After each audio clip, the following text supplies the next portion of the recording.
Sir, మీకు అసలు ఈ ఆర్కా హాస్పిటల్ని స్థాపించాలనే ఆలోచన ఎలా వచ్చింది? మంచి వైద్య సేవలు అందించాలంటే పెద్ద హాస్పిటల్ నిర్మించాలనే. మీరు డాక్టర్ కావడానికి మీ వెనకాల ఇన్స్పిరేషన్గా నిలిచిన వ్యక్తి ఎవరు సార్?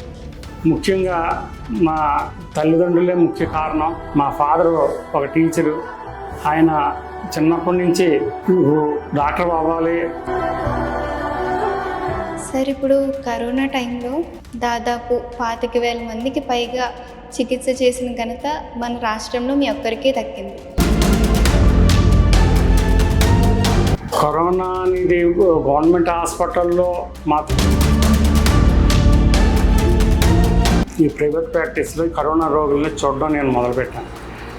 అది ఎట్లా అయిందంటే రోజుకి 300 నుంచి 500 మంది పేషెంట్లను ప్రతిరోజు. నమస్కారం, దూరజ్ టీవీ ఛానల్కి స్వాగతం. రాజమండ్రి ప్రజలకు అత్యాధునిక వైద్య సేవలు అందించడానికి మన Arka multi speciality and emergency care hospital అతి త్వరలోనే మన రాజమండ్రిలో ప్రారంభం కానుంది. మన ఆర్కా హాస్పిటల్ స్థాపకులు గౌరవనీయులైన శ్రీ ముల్లిటి రామమోహన్ గారు ఈరోజు మనతో పాటు ఉన్నారు. ఈయన 26 ఏళ్ల సుదీర్ఘ కాలం పాటు వైద్య సేవలో అనుభవం కలిగిన వారు. ఈయన కరోనా టైంలో దాదాపు 25,000 మందికి వైద్యాన్ని అందించి ఎందరో మంది కుటుంబాల్లో భరోసా నింపిన ఘనత ఈయనకి దక్కింది. ఈయన చేసిన విశేష సేవలకు గుర్తింపుగా ప్రపంచ తెలుగు మహాసభల వారు బెస్ట్ సర్వీస్ అవార్డును ఈయనకు అందజేశారు. అలాంటి గొప్ప వ్యక్తి ఈరోజు మనతో పాటు ఉండడం చాలా సంతోషకరం. ముందుగా మన దూరజ్ టీవీ ఛానల్ నుంచి మీకు హృదయపూర్వక అభినందనలు సార్. ఈరోజు మేము మా ప్రజలు మిమ్మల్ని కొన్ని ప్రశ్నలు అడిగి తెలుసుకోవాలనుకుంటున్నాం. ముందుగా సార్, మీకు అసలు ఈ ఆర్కా హాస్పిటల్ని స్థాపించాలనే ఆలోచన ఎలా వచ్చింది? నేను గత 26 సంవత్సరాలుగా రాజమండ్రి ప్రకాష్ నగర్లో గల అనురాగ్ చెస్ట్ హాస్పిటల్ను స్థాపించి అక్కడ వైద్య సేవలు అందిస్తూ ఉన్నాను. నేను అక్కడ అందించే వైద్య సేవలు అది ఒక చిన్న హాస్పిటల్ అవడం వలన అనుకున్న స్థాయిలో ప్రజలకు వైద్య సేవలు అందించలేకపోతున్నాను. అందువలన మరింత మంచి వైద్య సేవలు అందించాలంటే పెద్ద హాస్పిటల్ నిర్మించాలనే తాపత్రయం నాకు ముందు నుంచి ఉండేది. అందువలన ఇప్పటికైనా మంచి పెద్ద హాస్పిటల్ స్థాపించి మంచి వైద్య సేవలు ఈ పరిసర ప్రాంత ప్రజలకు అందించాలనే ఉద్దేశంతో ఈ ఆర్కా హాస్పిటల్స్ని స్థాపించడం జరిగింది. ముఖ్యంగా అది కాక మా పిల్లలు ఇద్దరు కూడా డాక్టర్లు. మా పెద్ద అబ్బాయి డిఎం కార్డియాలజీ త్వరలో పూర్తి చేసుకోబోతున్నాడు. రెండో అబ్బాయి ఏమో ఆర్థోపెడిక్ చదువుతున్నాడు. వాళ్ళు కూడా రేపు ఈ రంగంలో రాణించాలంటే కొద్ది పెద్ద హాస్పిటల్స్ ఉండాలనే ఉద్దేశంతో నేను ఈ ఆర్కా హాస్పిటల్ని స్థాపించడం జరిగింది. మన ఆర్కా హాస్పిటల్ ఉన్న ప్రత్యేకతలు ఏమిటి సార్?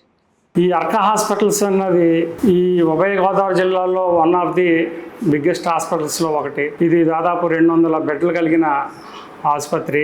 వీటిలో ఒక 50 బెడ్ల ఐసీయూ, ఈ ఐసీయూలో medical ICU, ICCU, surgical ICU, NICU సంబంధించిన ఇటువంటి అత్యాధునిక క్రిటికల్ కేర్ వైద్య సేవలో అందించే విధంగా మనకి ఎక్విప్మెంట్ తోటి ఇది నిర్మించడం జరిగింది. ఈ ఆసుపత్రి నందు city scan, MRI, cath lab అన్ని అత్యాధునికమైన వైద్య పరికరాలను మనం ఇక్కడ ఏర్పాటు చేయడం జరిగింది. ముఖ్యంగా ఈ ఆసుపత్రిలో మొత్తం ఆసుపత్రి అంతా కూడా సెంట్రలైజ్డ్ ఏసీ తోటి నిర్మించడం జరిగింది. ఇదే కాకుండా ఇక్కడికి వచ్చి రోగులకి ఏ విధమైన దానికోసం బయటికి వెళ్ళవలసిన అవసరం లేకుండా ఆల్ అండర్ వన్ రూఫ్ కింద ఇది హాస్పిటల్లో నిర్మించడం జరిగింది. దీనిలో కూడా దాదాపు కెఫెటేరియా కూడా ఒక 100 మంది కూర్చుని భోజనం చేసే విధంగా స్టాఫ్కి కానీ పేషెంట్స్ కానీ అందరికీ కూడా ఈ కెఫెటేరియా కూడా ఏర్పాటు చేయడం జరిగింది. సార్, ఈ హాస్పిటల్లో ఏ విభాగాలు అందుబాటులోకి రాబోతున్నాయి? యాక్చువల్గా ఈ హాస్పిటల్ అనేది మల్టీ స్పెషాలిటీ, ఆల్ స్పెషాలిటీ సంబంధించినవన్నీ కూడా ఉంటాయి. ముఖ్యంగా ఇది emergency and critical care trauma hospital.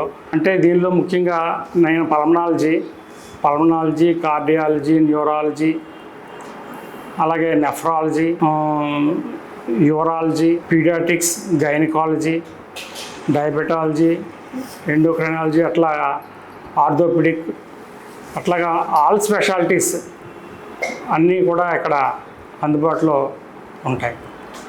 గ్రామీణ ప్రాంత ప్రజలకు ఈ హాస్పిటల్ ఎలా ఉపయోగపడిపోతుంది సార్?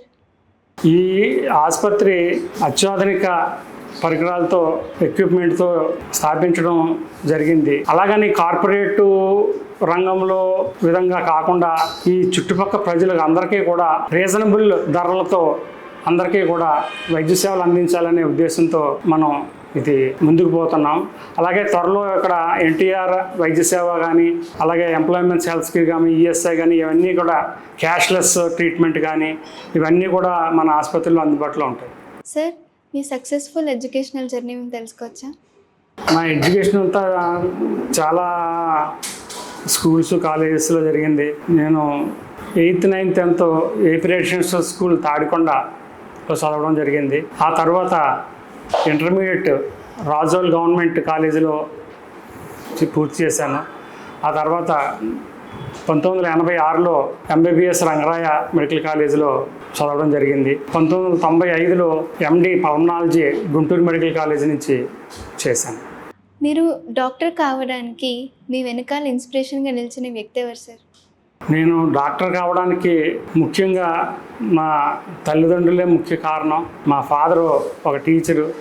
ఆయన చిన్నప్పటి నుంచి నువ్వు డాక్టర్ అవ్వాలి, భవిష్యత్తులో పెద్ద డాక్టర్గా మేము చూడాలి అన్న ఆకాంక్షతో ఆయన చిన్నప్పటి నుంచి మమ్మల్ని చదివించి ఆయన ఈ స్థాయికి తీసుకొచ్చారు. సార్, పల్మనాలజీ అంటే ఏంటో మన సాధారణమైన ప్రజలకి అర్థమయ్యేలాగా వివరించగలరా? పల్మనాలజీ అంటే పల్మన్ లంగ్స్ స్పెషలిస్ట్ అనమాట. అంటే ఛాతీ ఊపిరితిత్తుల వ్యాధులకు సంబంధించిన జబ్బులన్నీ ఈ పల్మనాలజీలో వస్తాయి. ఈ పల్మనాలజీలో ముఖ్యంగా దగ్గు, ఆయాసం సంబంధించిన కేసులు, అలాగే ఆస్తమా, స్మోకింగ్ వలన వచ్చే జబ్బులు సిఓపిడి అంటారు, అలాగే న్యూమోనియాలు, టీబీ, హెచ్ఐవి సంబంధించిన, ఎయిడ్స్ సంబంధించిన వ్యాధులు, అలాగే ఊపిరితిత్తుల్లో దగ్గడుంట్లో బ్లడ్ పడడం, ఊపిరితిత్తుల్లో చీము తేరడం, ఇటువంటి జబ్బులన్నిటికీ కూడా ఈ పల్మనాలజీలో వైద్యం అందిస్తూ ఉంటాం. సార్, ఇప్పుడు ఈ ఎయిర్ పొల్యూషన్ కారణంగా ఇప్పుడు కరెంట్ మన హెల్త్ మీద ఎలాంటి ప్రభావాలు ఎక్కువ అవుతున్నాయి సార్? ఈ ఎయిర్ పొల్యూషన్ వలన రాను రాను ఈ ఊపిరితిత్తుల వ్యాధులు గణనీయంగా పెరుగుతున్నాయి. ఎస్పెషల్లీ మనం ఢిల్లీ చూసుకుంటే ఇప్పుడు ఎయిర్ పొల్యూషన్ చాలా ఎక్కువగా ఉండడం వలన అక్కడ ప్రతి ఒక్కళ్ళు కూడా ఈ ఆస్తమా, సిఓపిడి మరియు బ్రాంకైటిస్తో చాలామంది బాధపడుతున్నారు. కాబట్టి డెఫినెట్గా ఈ ఎయిర్ పొల్యూషన్ అనేది మనం దీని ఇంపాక్ట్ మన చాలా ఎక్కువగా ఉంటుంది. ఈ జబ్బులు రోజు రోజుకి ఈ ఎయిర్ పొల్యూషన్ వలన పెరుగుతూ ఉన్నాయి. సార్, ఇప్పుడు లంగ్ క్యాన్సర్ స్టార్టింగ్ స్టేజ్లోనే ఎలా గుర్తించగలం సార్ మనం? సాధారణంగా లంగ్ క్యాన్సర్ గుర్తించడం చాలా కష్టం. కానీ ముఖ్యంగా ఏంటంటే స్మోకింగ్ చేసి వాళ్ళు హై రిస్క్ ఎక్కువగా, మోర్ దాన్ 95% అందరికీ ఈ స్మోకింగ్ చేసి వాళ్ళలోనే లంగ్ క్యాన్సర్ ఎక్కువగా వస్తూ ఉంటుంది. కాబట్టి స్మోకర్స్ వాళ్ళలో ఏమన్నా ఈ దగ్గు తగ్గకపోవడం, ఆయాసం ఎక్కువ ఉండడం, లేకపోతే మనిషి చిక్కిపోవడం, ఇటువంటి లక్షణాలు ఏమన్నా ఉంటే వాళ్ళు స్పెషలిస్ట్ని కన్సల్ట్ చేస్తే వాళ్ళు కొన్ని పరీక్షలు చేసి, స్కాన్లు కానీ, బ్రాంకోస్కోపీ కానీ కొన్ని చేసి ఆ వ్యాధిని నిర్ధారణ చేస్తారు. అలాగని ఎర్లీ స్టేజ్లో లంగ్ క్యాన్సర్ కనిపెట్టడం అనేది చాలా కష్టం. సార్, ఇప్పుడు దగ్గు ఎంతకాలం దాటితే నిర్లక్ష్యం చేయకూడదు సార్? ఏ దగ్గైనా ఒక వారం రోజులు, 10 రోజులు దాటి ఉన్నదంటే దాన్ని మనం మన సొంత వైద్యం చేసుకోకుండా ఒక స్పెషలిస్ట్ని కన్సల్ట్ చేస్తే ఈ దగ్గుకి చాలా కారణాలు ఉన్నాయి. ముఖ్యంగా మన పొల్యూషన్ వలన కానీ, లేకపోతే ఆస్తమా వలన కానీ ఎక్కువగా మనకి ఈ దగ్గు వస్తూ ఉంటుంది. అలాగే వైరల్ ఇన్ఫెక్షన్స్ వచ్చిన తర్వాత ఈ బ్రాంకియల్ హైపర్ రియాక్టివిటీ అని, అంటే ఎయిర్వేస్ బాగా ఎక్కువగా రెస్పాండ్ అయ్యి దగ్గు తగ్గదు అనమాట చాలామందిలో. ఇవన్నీ కూడా మోస్ట్ కామన్ కాజెస్ ఈ దగ్గుకి. సార్, ఇప్పుడు కరోనా తర్వాత చాలామంది ప్రజల్లో ఊపిరితిత్తి సమస్యలు పెరిగాయి అన్నారు, అది నిజమేనా సార్? అంటే ప్రత్యేకంగా ఊపిరితిత్తుల వ్యాధులు ప్రస్తుతానికైతే అంత కరోనా వలన అంత ఎక్కువగా అయితే ఏమీ లేవు. ఆ కరోనా ఎఫెక్ట్ అయిన పేషెంట్స్ కొంతమంది చాలామంది చనిపోవడం జరిగింది. కొంతమందిలో మాత్రం ఈ కొంత పెర్సిస్టెంట్గా కొంత ఆయాసం అది ఉండడం, అది చాలా కొద్ది మందిలోనే చూస్తున్నాం. అది ఎక్కువగా అయితే మాత్రం ఏమీ మాకు రొటీన్ ప్రాక్టీస్లో కనపడడం లేదు. సార్ ఇప్పుడు చాలామంది పిల్లల్లోని శ్వాస సంబంధిత రోగాలు చాలా వరకు కనిపిస్తున్నాయి కదా, దానికి గల కారణాలు ఏమై ఉండొచ్చు అంటారు? చిన్నపిల్లల్లో శ్వాస సంబంధించిన వ్యాధులు సాధారణ జలుబుతో మొదలవుతాయి. వాళ్ళలో ఏంటంటే చాలామందిలో ఈ చైల్డ్హుడ్ ఆస్తమా అనేది చాలా ఎక్కువగా ఉంటుంది. చిన్నపిల్లల్లో ఆస్తమా అనేది అది వాళ్ళు పిల్లలు చెప్పలేరు. కాబట్టి దానికి ప్రత్యేకంగా చిల్డ్రన్ స్పెషలిస్ట్ కానీ లేకపోతే పల్మనాలజిస్ట్ని కన్సల్ట్ చేస్తేనే అది దానికి సరైన వైద్యం అందుతుంది. కాబట్టి అది నిర్లక్ష్యం చేయకూడదు. చిన్నపిల్లలకి చిట్కా వైద్యాలు అవి చేయకూడదు. అది ఒకసారి సీరియస్ అయ్యే అవకాశం కూడా ఉంది. ఊపిరితిత్తుల వ్యాధి చికిత్సలో ఇప్పుడు కొత్త టెక్నాలజీస్ వస్తున్నాయి కదా సార్, అవి ఏంటి సార్? ఊపిరితిత్తుల వ్యాధుల్లో రీసెంట్గా చాలా టెక్నాలజీస్ చాలా మారిపోయినాయి. ఇప్పుడు ప్రస్తుతానికైతే చాలా బ్రాంకోస్కోపీ అని, బస్ అని, చాలా వ్యాధి నిర్ధారణ చేయడానికి చాలా కొత్త పరీక్షలు కూడా చాలా వచ్చినాయి. స్పైరోమెట్రీ, డిఎల్సిఓ అని, అలాగే బాడీ ప్లీతిస్మోగ్రఫీ అని చాలా రకమైన ఈ పరికరాలు అందుబాటులోకి వచ్చినాయి. వీటి ద్వారా మనం స్పెసిఫిక్గా ఏ వ్యాధి వల్ల వచ్చింది అన్నది ఈ పరీక్షల ద్వారా మనం నిర్ధారణ చేయవచ్చు. సార్ ఇప్పుడు మొత్తం యూత్ అందరూ సిగరెట్స్ అని చెప్పి వాడుతున్నారు కదా సార్, సిగరెట్స్ అవి నిజంగా సేఫేనా సార్? సిగరెట్స్ ఈవెన్ స్మోకింగ్ ఎంత ప్రమాదమో సిగరెట్స్ కూడా అంతే ప్రమాదం. అదేమీ సేఫ్ కాదు. అది కూడా చాలా దానివల్ల పరిణామాలు చాలా ఎక్కువగా ఉంటాయి. కాబట్టి ఎవరో కూడా సిగరెట్స్ అనేది కాల్చకూడదు. సార్ ఇప్పుడు ప్రజలు తమ ఊపిరితిత్తుల ఆరోగ్యాన్ని కాపాడుకోవడానికి మీరు ఎలాంటి సందేశం ఇవ్వాలనుకుంటున్నారు? అంటే జాగ్రత్తలు కానీ అలాంటివి. ఊపిరితిత్తులు వ్యాధులు రాకుండా చేయాలంటే ముఖ్యంగా మనం మెయిన్ ఫిజికల్ ఫిట్నెస్ అనేది చాలా ముఖ్యంగా ప్రతి ఒక్కళ్ళు కూడా వ్యాయామం చేయడం, అలాగే ప్రాణాయామం చేయడం, ఇవి చేస్తే ఊపిరితిత్తుల ప్రాణాయామం అనేది ఊపిరితిత్తులకి ఎక్సర్సైజ్. బాడీకి మనం ఎక్సర్సైజ్ ఎలాగో అలాగే ఊపిరితిత్తులకి ఎక్సర్సైజ్ ఏంటంటే ప్రాణాయామం. కాబట్టి ఇవి చేయడం వలన మనకు ఊపిరితిత్తులు బలపడి మనకి ఊపిరి పీల్చుకోవడానికి మనకి బాగుంటుంది. కాబట్టి ప్రతి ఒక్కరూ తప్పనిసరిగా రోజుకి ఒక అరగంట తప్పనిసరిగా ప్రాణాయామం చేయాలని నా. సార్ ఇప్పుడు మన అర్కా హాస్పిటల్లో రోగులకి అందించే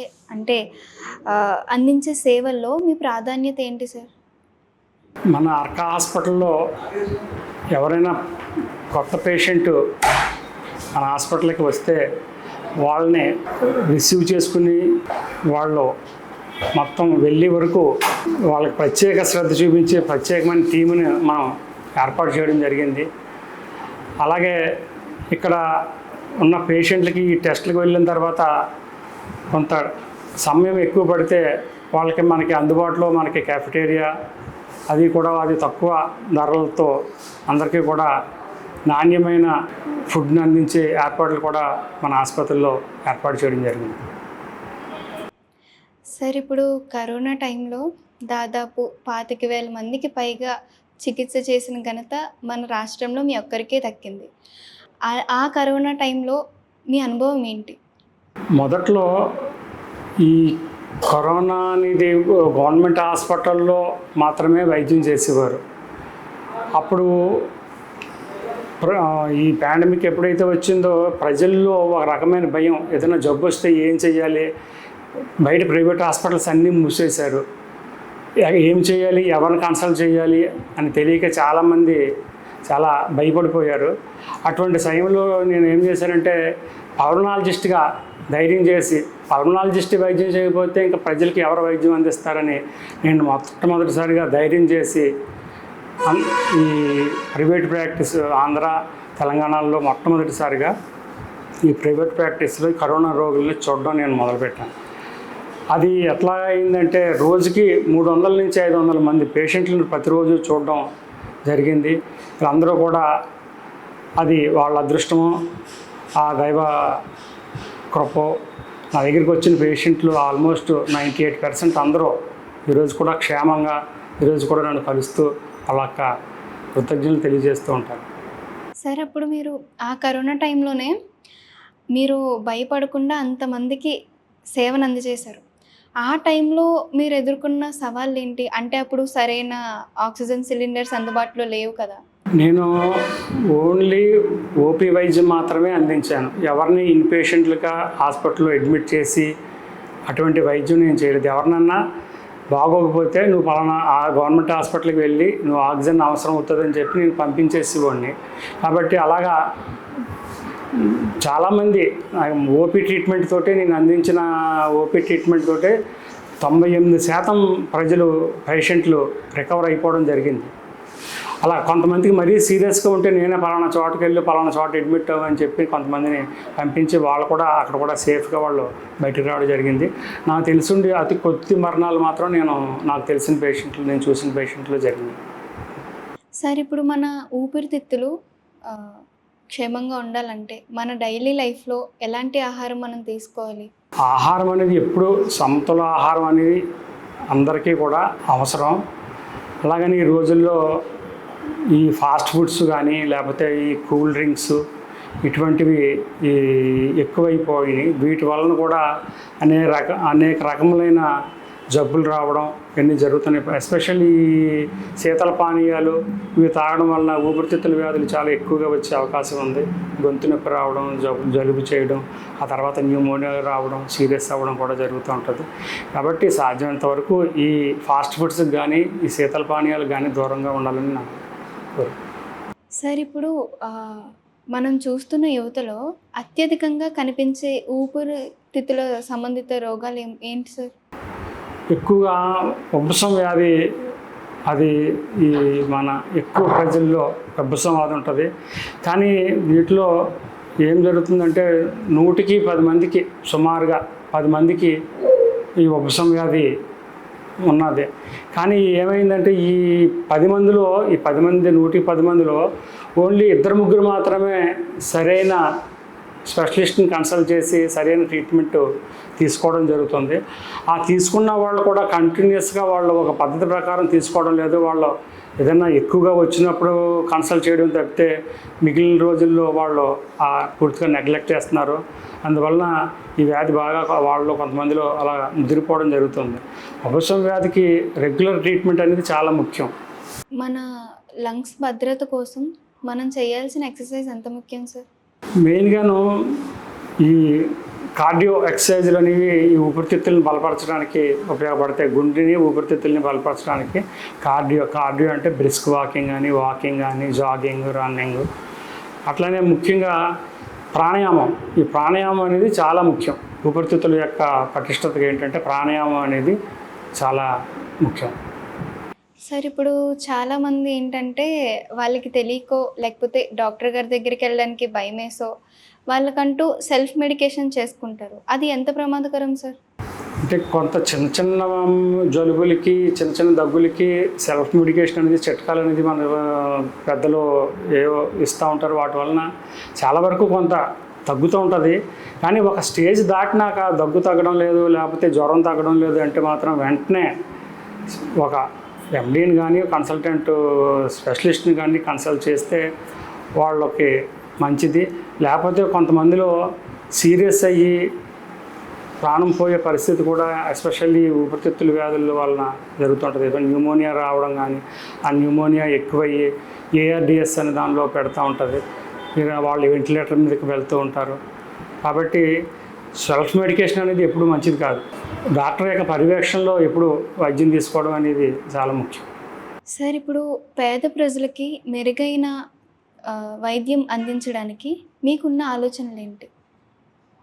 ఈ ఆసుపత్రి చాలా వ్యయ ప్రయాసాలతో నిర్మించడం జరిగింది. ముఖ్యంగా ఈ పేద లేకపోతే మధ్యతరగతి ప్రజలకు అందుబాటులో ఉండాలనే ఉద్దేశంతో మా టారిఫ్లు కూడా రీజనబుల్గా నేను ఫార్ములేట్ చేయడం జరిగింది. అలాగే త్వరలో ఈ NTR వైద్య సేవ కానీ లేకపోతే EHS స్కీమ్ కానీ లేకపోతే ESI సంబంధించినవి కానీ ఇవన్నీ కూడా త్వరలో క్యాష్లెస్ ట్రీట్మెంట్, ఆల్ ఇన్సూరెన్స్లు సంబంధించినవన్నీ కూడా మన ఆసుపత్రిలో అందుబాటులో ఉంటాయి. వీటి వలన ఏంటంటే ప్రజలపైన అంతగా భారం పడదు. అందరికీ కూడా మెరుగైన వైద్యం అందుతుంది. సార్ ఇప్పుడు మీరు డాక్టర్గా రోజు ఎంతోమంది ప్రాణాలు నిలబెడుతూ ఉంటారు. అలా ఒక ప్రాణం నిలబెట్టిన తర్వాత మీకు కలిగే సంతృప్తి ఎలా ఉంటుంది సార్? ప్రపంచంలో ఏ డాక్టర్కైనా ఒక పేషెంట్ రికవర్ అయ్యాడు అంటే అతనికి అంతకు మించిన ఆనందం ఇంకా ఏమీ ఉండదు. ఒక సీరియస్ పేషెంట్ మనకు వచ్చి ఆ పేషెంట్ హ్యాపీగా రికవర్ అయ్యి బయటికి వెళ్ళాడంటే ఆ ఫీలింగు ఆ ట్రీట్మెంట్ చేసిన డాక్టర్కే తెలుస్తుంది. కాబట్టి ఏ డాక్టర్ అయినా, నేననే కాదు ఏ డాక్టర్ అయినా కూడా రోగి ఎప్పుడు రికవర్ అవ్వాలనే వైద్యం చేస్తాడు తప్పితే ఏదో డబ్బు కోసమో వేరే దానికోసమో వైద్యం చేయడు. ఆ ఆనందం వేరు. ఆ పేషెంట్ రికవర్ అయ్యి డాక్టర్ గారు మీ వల్ల నేను ఇలాగ రికవర్ అయ్యాను అని, ఎస్పెషల్లీ నేను కరోనాలో నేను చేసిన వైద్యానికి ఎంతోమంది పేషెంట్లు ఇప్పుడు కూడా వచ్చి ఈరోజు మేము మా ఇంటి ఇళ్ళ పాది మీ పేరు తలుచుకుంటూ ఉంటామని అంటే ఆ ఆనందం ఎంతో ఆనందాన్ని మనకి ఇస్తూ ఉంటుంది. సార్ ఇప్పుడు లంగ్ డిసీజెస్ పురుషుల్లో వేరేగా స్త్రీల్లో వేరేగా ఉంటాయా, లేకపోతే ఇద్దరికి ఒకేలాంటి సమస్యలు ఉంటాయా? సమస్యలు అందరికీ ఒకలాగే ఉంటాయి, కానీ కొన్ని జెనెటికల్గా వచ్చి కొన్ని వ్యాధులు మాత్రం కొద్దిగా పురుషుల్లో కొంతమందిలో ఎక్కువగాను కొంతమంది స్త్రీల్లో ఎక్కువగానే ఉంటాయి. కానీ మిగిలిన మన జబ్బులన్నీ కూడా ఒక రకంగానే, లక్షణాలన్నీ ఒక రకంగానే ఉంటాయి. సార్ ఇప్పుడు చాలామంది సాఫ్ట్వేర్ ఉద్యోగులు కానీ లేకపోతే స్ట్రెస్ ఫీల్ అయిన ఎంప్లాయీస్ కానీ రోజుకి 1-2 సిగరెట్స్ మేము స్ట్రెస్ వల్ల కాల్చాల్సి వస్తుంది, దానివల్ల లంగ్స్కి ఎలాంటి ప్రాబ్లం ఉండదని చెప్పేసి కాలుస్తారు కదా సార్, వాళ్ళకి ఎలాంటి ప్రమాదం నిజంగానే ఉండదా? స్మోకింగ్ అనేది ఎవరికీ మంచిది కాదు. అది ఎంత స్ట్రెస్ ఉన్నా, స్ట్రెస్ లేని వాళ్ళు ఎవరు, ప్రతి ఒక్కళ్ళు వాళ్ళ యొక్క పరిధిలో వాళ్ళు చేసి ఉద్యోగాన్ని బట్టి ప్రతి ఒక్కరికి స్ట్రెస్ ఉంటుంది. మేము ఒక పేషెంట్ ట్రీట్ చేస్తున్నామంటే సీరియస్ పేషెంట్ హాస్పిటల్లో ఉన్నాడంటే మాకుండే స్ట్రెస్ చాలా విపరీతంగా ఉంటుంది. అలాగని చెప్పి మేము ఆ పేషెంట్ స్ట్రెస్గా ఉన్నాడని చెప్పి మేము సిగరెట్లు అవి కాలుస్తా అది తప్పు. అలాగే ప్రతి ఒక్కరికి స్ట్రెస్ ఉంటుంది. స్ట్రెస్ ఉన్నదన్నంత మాత్రాన సిగరెట్లు కాల్చాలి, దానివల్ల స్ట్రెస్ రిలీవ్ అవుతుంది అన్నది తప్పు. అది సరిపెట్టుకోవడం తప్పితే అది మంచిది కాదు. అది అవును సార్. ఇప్పుడు చాలామంది అమ్మాయిలు కూడా సాఫ్ట్వేర్ ఉద్యోగాలు చేసేవాళ్ళు, అంటే ముఖ్యంగా పెళ్ళి కాని అమ్మాయిలు స్మోకింగ్కి బాగా అలవాటు పడిపోయారు. రేపు ఫ్యూచర్లో వాళ్ళకి పెళ్ళైన తర్వాత ప్రెగ్నెన్సీలో ఏమైనా ప్రాబ్లం రావచ్చా? డెఫినెట్గా స్మోకింగ్ ఎక్కువ చేసే వాళ్ళలో ప్రెగ్నెన్సీ రేట్ బాగా తగ్గిపోతుంది, కన్సీవ్ అవ్వడం అది తగ్గిపోతుంది. ఈవెన్ పురుషుల్లో కూడా అది దాని ఎఫెక్ట్ చాలా ఎక్కువగా ఉంటుంది. అలాగని ఇంత అని పర్టికులర్ స్టాటిస్టిక్స్ ఏమి లేవు, కానీ డెఫినెట్గా దాని యొక్క ఇంపాక్ట్ ఉంటుంది. సార్ ఇప్పుడు మనుషులు అంటే జనరల్గా ప్రతి ఒక్కరూ ఎన్ని రోజులకు ఒకసారి లంగ్ చెకప్ చేయించుకోవాలి? యూజువల్గా లంగ్స్ చెకప్ ప్రత్యేకంగా అంటూ హార్ట్ చెకప్ చేసుకునే రకంగా మనకి లంగ్స్ చెకప్ అనేది అవసరం లేదు. కానీ ఎవరికైనా కూడా ఏదన్నా నడుస్తుంటే ఆయాసం వస్తున్నా, లేకపోతే నిద్ర పట్టకపోతున్నా, లేకపోతే దగ్గు తగ్గడం లేదు, ఇటువంటి లక్షణాలు, లేకపోతే తుమ్ములు, గొంతు నొప్పి, ఇటువంటి లక్షణాలు ఉంటే మాత్రం కంపల్సరీగా వాళ్ళు చెకప్ చేయించుకుంటూనే ఉండాలి. యూజువల్గా రొటీన్ హెల్త్ చెకప్ అనేది ప్రతి 6 నెలలకు ఒకసారి చేయించుకోవడం మంచిది. సార్ ఇప్పుడు మీకు ప్రపంచ తెలుగు మహాసభల నుంచి మీరు చేసిన వైద్య సేవకు గుర్తుగా బెస్ట్ సర్వీస్ అవార్డు అందజేశారు. అది అందుకున్నప్పుడు మీ ఫీలింగ్ ఏంటి సార్? చాలా ఆనందంగా ఫీల్ అయ్యాను. మనం చేసిన సర్వీస్కి వాళ్ళు గుర్తించి ఒక డాక్టర్ని ఎప్రిషియేట్ చేశారంటే అది ఎంతో ఆనందం. ప్రత్యేకంగా ఆ గైడ్ కాలేజ్ చైతన్య రాజు గారు నన్ను ఈ అవార్డుకి ఎంపిక చేసి ఆయన ప్రపంచ తెలుగు మహాసభలు నిర్వహించినప్పుడు నాకు ఈ ఉత్తమ సేవ అవార్డు అనేది ఇవ్వడం జరిగింది. సార్ మొత్తం ఇంత సక్సెస్ఫుల్ జర్నీలో మీరు అందుకున్న అత్యంత అమూల్యమైన ప్రశంస ఏది సార్? పేషెంట్ రికవర్ అయ్యి డాక్టర్ గారు మీ వల్ల నేను ఈరోజు ఇలాగా చక్కగా తిరుగుతున్నాను అని చెప్పింది అత్యంత ప్రశంసనీయమైన మాట. సార్ ఇప్పుడు మీ జీవితంలో ఎందరో మంది పేషెంట్లను చూశారు, అంటే 26 ఏళ్ళు అంటే దాదాపు చాలామంది ప్రాణాలు నిలబెట్టారు. ఈ జర్నీలో మీరు నిజంగా గర్వపడే క్షణం ఏదైనా ఉందా సార్? ఈ కరోనాలో నేను చేసిన ఎందుకు చేసానో నాకు తెలీదు, ఆ ధైర్యం ఎలాగొచ్చిందో నాకు తెలీదు, చేశాను. అందరూ ఆ టైంలో ఎవరు పేషెంట్ని ముట్టుకున్నారు. నేను ప్రతి పేషెంట్ని చేతితో ముట్టుకొని అందరినీ స్టెప్తో ఎగ్జామ్ చేసి అందరినీ ట్రీట్ చేశాను. అందరూ కూడా ఎక్కడో బయట 10 మీటర్ల దూరంలో నిలబెట్టి చూసి మందులు రాసి ఇచ్చారు. కాదు, నేను ట్రీట్ చేసిన 25,000 మంది కూడా అందరినీ చేతితో పట్టుకొని ముట్టుకొని వైద్యం చేశాను. అలాగని ఎవరో అతిథులు కాదు, నేను కూడా దానివల్ల నేను ఎఫెక్ట్ అయ్యాను. నాకు కూడా సీరియస్ అయింది. కోవిడ్లో ఎన్ని కాంప్లికేషన్స్ రావాలో అన్ని కాంప్లికేషన్స్ నాకు వచ్చినాయి. అన్నిటినీ తట్టుకుని జయించి మళ్ళీ మీ ముందు నేను నిలబడగలిగాను. అదంతా ఆ దేవుని కృప. ఇంత సక్సెస్ఫుల్ పొజిషన్లో నుంచోవడం అంటే అంత సాధారణమైన విషయం కాదు. మీరు ఇంత సక్సెస్ అవ్వడానికి మీరు మీ లైఫ్లో నమ్మిన 3 రూల్స్ ఏంటి సార్? Sincerity, punctuality. మనం ఒక హాస్పిటల్లో రన్ చేస్తున్నప్పుడు నేను టైం అంటే టైంకి 26 సంవత్సరాల నుంచి ఓపీ 11 గంటల కంటే 11 గంటలకి కరెక్ట్గా సీట్లో ఉంటాను. 2 గంటల వరకు సీట్లు చూస్తానంటే 2 గంటల వరకు సీట్లోనే ఉంటాను. ఏ రోజు కూడా ఇప్పటి వరకు నేను ఎప్పుడు అది తప్పలేదు. టైం అంటే టైం. ఆ పంక్చువాలిటీ అనేది నేను ఎప్పుడు పాటిస్తాను. ఈ పేషెంట్ మనకి దైవంతో సమానం. వాడు మనకు ఫుడ్ పెడుతున్నాడు కాబట్టి వాళ్ళని మోసం చేయకూడదు. కాబట్టి ఇప్పటి వరకు నేను అందరినీ కూడా రీజనబుల్గా అందరినీ మంచి వైద్యం అందించి ఎవరిని ఎప్పుడు ఎక్స్పెక్ట్ చేయలేదు.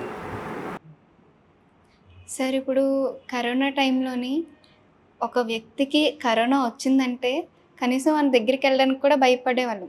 అలాంటిది ఫస్ట్ వేవ్లోని సెకండ్ వేవ్లోని మీరు దాదాపు 25,000 మందికి పైగా చికిత్స చేశారంటే మీ కుటుంబం మీకు ఎలా సహకరించింది సార్ అసలు?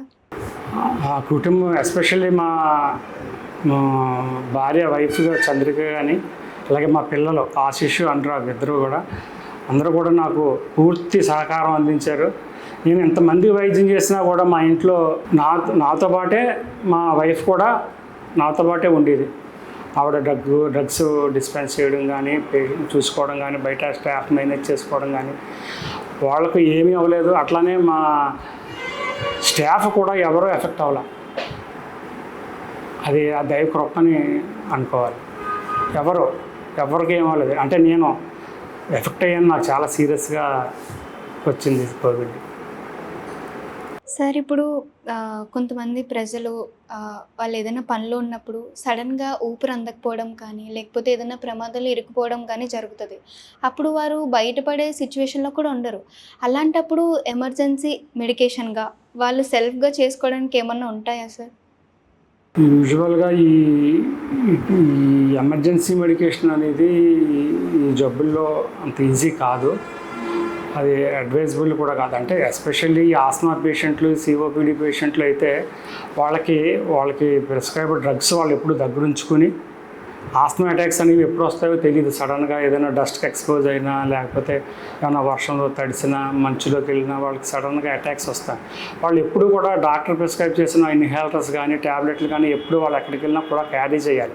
అటువంటిప్పుడు ఆ సీరియస్గా వచ్చినప్పుడు ఆ ఇన్హేలర్ కానీ అటువంటిది వెంటనే వాడితే ఇమీడియట్గా చాలా వరకు రిలీఫ్ అయ్యి వచ్చే అవకాశం ఉంది. అప్పటికి కూడా రిలీఫ్ రాలేదంటే మాత్రం డెఫినెట్గా ఎమర్జెన్సీకి వెళ్ళి వైద్యం చేయించుకోవాల్సింది. ఓకే సార్, ఇప్పుడు ఒక అబ్బాయి దాదాపు ఒక 5-6 సంవత్సరాల పాటు చాలా విపరీతంగా స్మోకింగ్ చేసి సడన్గా మానేయాలి, ఇక నుంచి నేను ఇదవ్వాలి అనుకున్న అబ్బాయికి మళ్ళీ ఆ లంగ్స్ రికవర్ అవుతాయా సార్?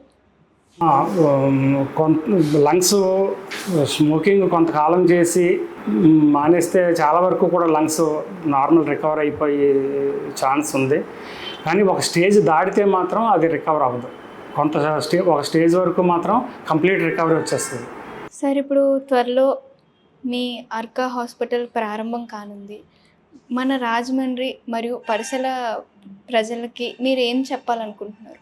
మన అర్కా హాస్పిటల్ అనేది ఉభయ గోదావరి జిల్లాలో పరిసర ప్రాంతాల ప్రజలందరికీ కూడా ఒక రకంగా చాలా మంచి వైద్యం అందించే హాస్పిటల్ అవుతుంది ఇది.